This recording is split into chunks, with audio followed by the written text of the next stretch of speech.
안녕하십니까, 도전철의사입니다. 이번 시간에 회생 절차 하에 과점 주주와 조세 관계에 대해서 살펴보겠습니다.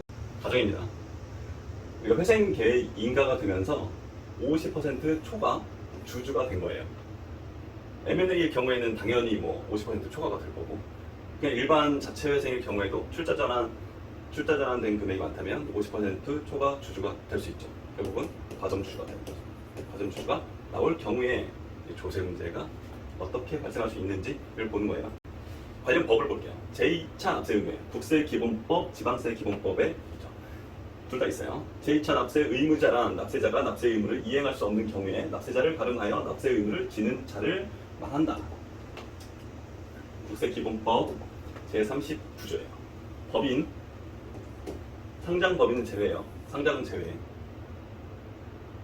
법인의 재산으로 그 법인에 부과되거나 그 법인이 납부할 국세 및 강제 징수비에 충당하여도 부족한 경우에는 그 국세 납세 의무 성립일 현재 다음 각호의 어느 하나에 해당하는 자는 그 부족한 금액에 대하여 2차 납세 의무를 진다. 다만 제2호에 따른 과점 주주의 경우에는 그 부족한 금액을 그 법인의 발행주식 총수 또는 출자 총액으로 나눈 금액에 해당 과점 주주가 실질적으로 권리를 행사하는 주식 또는 출자액을 곱하여 산출한 금액을 한도로 한다. 무슨 말이에요? 체납금액에 곱하기 지분율인 거죠. 지분율. 과점주주의 지분율만큼 책임이 있다라는 거예요.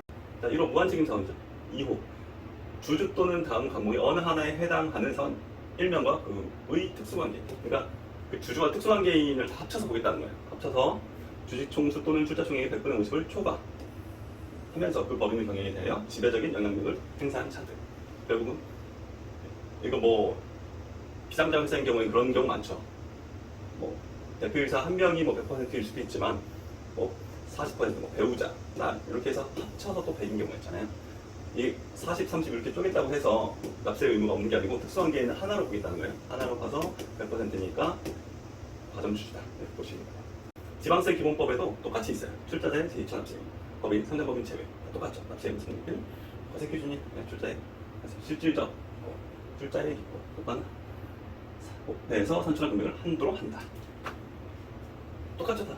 주주 또는 유한책임 사원 1명과 그의 특수관계 100분의 50을 초과하면서 실질적.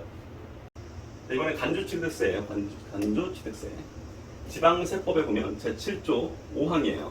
법인의 주식 또는 지분을 취득함으로써 지방세기본법 제46조 제2호에 따른 과점주주 중 대통령령을 정하는 과점주주가 되었을 때에는 그 과점주주가 해당 범인의 부동산 등을 취득한 것으로 보겠다.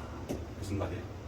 설립시는 말고 중간에 이제 내가 과점주주가 되었을 때는 이 과점주주가 되는 순간 법인의 부동산이나 지방세 대상인 것들 있잖아요. 그것들을 다 취득한 것으로 보겠다라는 겁니다. 회생 절차가 진행 중에 있는 법인의 50%를 초과하여 취득한 경우 과점주주 취득세 납세 의무가 있는지 여부예요. 여기 결국 M&A로 몇 % 주주가 되더라고요. 회생 계획에 따라서. 이때 과점주주니까 취득세가 있는 거냐? 결정 요지예요. 청구법인은 의결권이 없는 쟁점 주식을 취득한 것을 볼 수 있다. 결국은 실질 영향력이 없다라고 보는 거죠. 따라서 과점주주 취득세 등의 납세 의무가 있다고 보기 어렵다. 안 내도 된다라는 거네요. 정리하겠습니다. 제2차 납세 의무, 간주 취득세 이 두 가지가 다 과점주주에 해당되는 거죠. 과점주주에게 지울 수 있는 거였는데 요 시기는 우리가 법정 관리잖아요. 법정 관리죠. 법정 관리일 때는 대주주의 영향력이 있나요? 없죠. 대주주의 영향력이 없는 거예요. 없고 누가 자산을 처분한다든지 혹은 회사를 경영한다든지 누구에게 권한이 있죠? 공적 수탁자인 누구?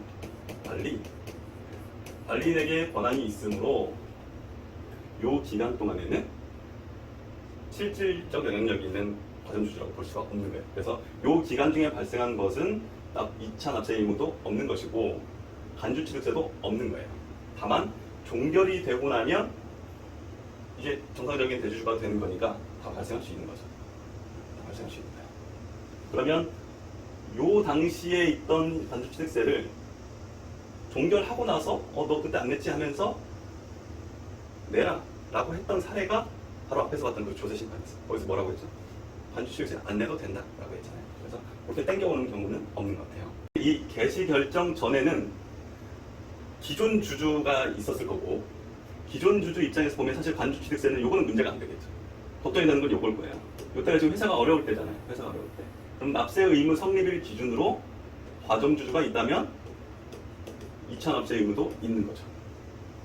하지만 정상적으로 그 납세 의무 성립일 전에 지분 구조가 바뀌어서 과점주주가 없다, 50%를 초과하는 주주가 없다면 납세 의무도 2차 납세 의무도 없는 거죠.